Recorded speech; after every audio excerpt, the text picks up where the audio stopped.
Giddy up. All right, we're back. Yes, we are. You know what I like about today, Dad? You had Mexican food for dinner and your father bought? Yeah, actually, that's the truth. Yeah. Kids, never leave home. I know it's appealing. The idea of going to college and then you get a job and you pay for your own... No. Kids, don't believe a word he said. Get out! Get out soon! As you're kicking me out this weekend. Okay, so our sponsor, our continued sponsor. I am. Findthebestcarprice.com / I've heard of them. Insider. Yes. Link down below. Yes. I'm going to put it up on the screen right about... Here. Nope. Now. Every month they compile the best deals, the least deals, the manufacturer incentives. So we're going to be talking about in today's video how a lot of people are thinking about buying a car this upcoming weekend for the Labor Day holiday. Before you do, take a peek at the manufacturer incentives. Go onto the /insider page. That's where they're aggregating it all. So go enjoy that, okay? And that does parlay us. Football season starts soon. Wow. Into today's topic. Yeah. So Cars.com, Dad, released a press release, which, for better or worse, it's just marketing stuff. But they did a survey, and is it clickbaity? It's a little bit clickbait. I mean, the title: Car shoppers put pedal to the metal for Labor Day weekend. 51% ready to buy. Wow. That was aggressive. So 51% are ready to buy. Yeah, so it is clickbaity. Yeah. But there is some interesting insights in here, and I think it's valuable that we talk about what they found from surveying their 1,000 people or whatever they did on their website, because if you do click up over here, very nice. We had a video where every week we talk about the used car market, the new car market. Go watch, because if you are one of these 51% of people that say they're going to go out on Labor Day weekend and go buy a car, more power to you, but it's going to be expensive, right? Well, based on everything we're seeing, based on all the information we've been able to gather, that new car prices and used car prices are still at a staggeringly high level. New car gross profits are at a really staggeringly high level, averaging over $1,100 gross profit on the front end of new cars, and at the same time last year that number would have been about $300 per car. So it's people are paying almost 4 times as much in the form of profit on new cars as they were a year ago. Yep. So even with incentives, are you really going to have significant savings that would make me go, wow, my God, I can't go beyond Labor Day without a new car? I don't think that's wise. I think personally, if people were to wait for the auto manufacturing facilities to ramp up even further, for new car inventory levels to grow to a more usual level than where they're at now, I think 30, 60, maybe 90 days from now, you know me, I always believe the end of December is when you're going to get your best deal.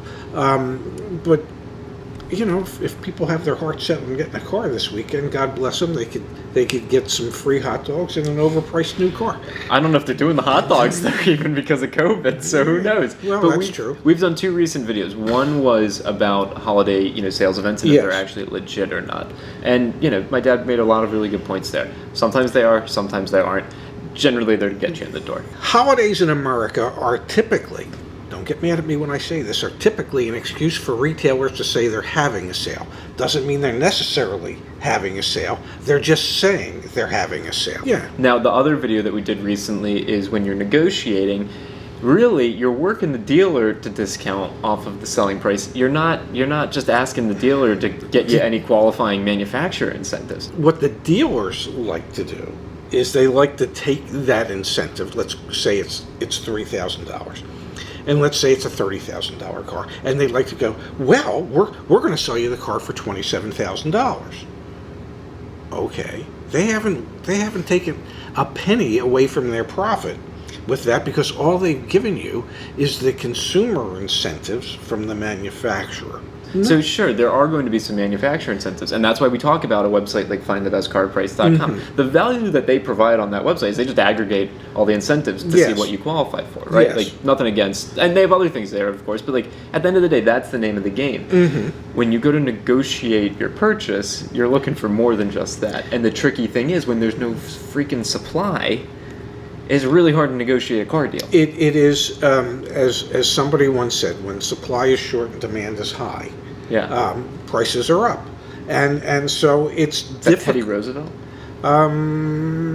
Oscar Mayer, I think. Oscar. He was talking about his hot dog Wienermobile, and so Really? You didn't know there was an Oscar Mayer Wienermobile? We have someone that comments on a lot of the videos It's joking true. about there that. there was a vehicle that had a. Was it a Jaguar? No, but it was the color of a hot dog. No, bun. I've seen this before. Yeah, and you know. Yeah, I think they manufactured a couple of them. And anyway, the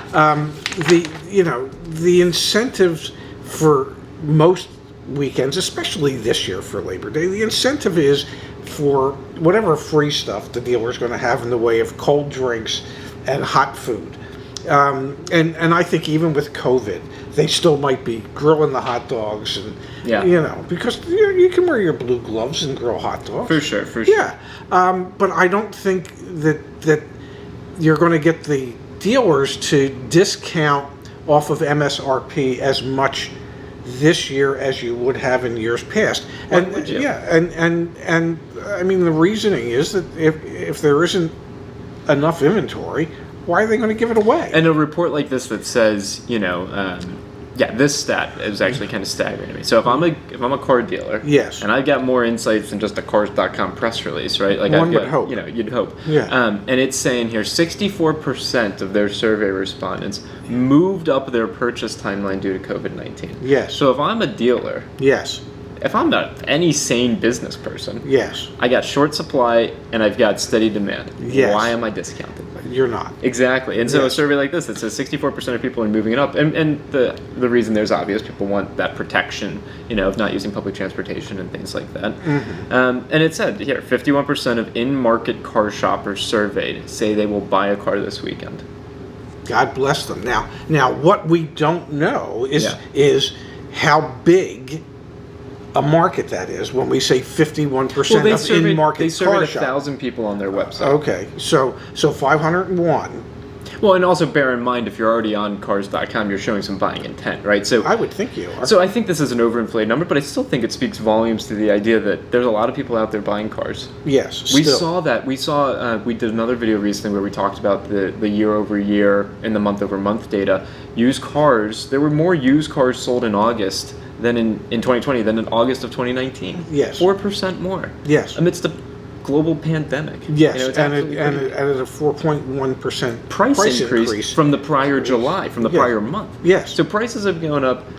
Sales volumes are still going up. New car site's a little bit different. Yes. And one of the interesting things, even though this is like a small survey, is more people said they were interested in buying sedans than in SUVs and crossovers. First time in a long time, and I think that has to do with millennials entering the market and millennials saying, well, I don't need an SUV or a crossover. Yeah. A small sedan would suffice for them because normally they wouldn't be buying a car, and if it wasn't for COVID, they probably still wouldn't be buying a car because when I was in the business, millennials were the least likely to come in and buy cars, and that's changing because of COVID, and so their tastes are slightly different than baby boomers and the other generations that go, well, no, I got to have an SUV or some type of crossover vehicle because, I might hit a dirt patch somewhere. You never know when you need four-wheel drive. Oh my God! When one of those construction zones, you don't know what you could get stuck in. So, all right. So anyway, long story short, be one of the 51% if you need to. Yes. Keep holding out if you can. Yeah, The idea or the fallacy that it's Labor Day, we're going to get a great deal. It's funny because in this press release from Cars.com, which is linked down below, they say here are the 4 best deals you can get this Labor Day. Yes. And it's the same BS because it's it's just manufacturer incentive. So Yes. again, watch our videos, go to deal school, learn how to negotiate a car deal, recognize that nothing's really changed. It's still a tough time to be a car buyer. It is. So hang tight if you can. Do yourself a favor. Do your wallet a favor. Do your bank account a favor. Do your bank loan a favor, and wait a little longer if you can. And do us a favor. Yeah. Prove us right. Like the video. Yeah. Hit that like button. Hit that subscribe button. Hell, subscribe people you don't even know. Go right ahead. No, I'm kidding. No, I was kidding. You can't do that shit. Don't do that. But please like us. Thanks. Thanks. I think.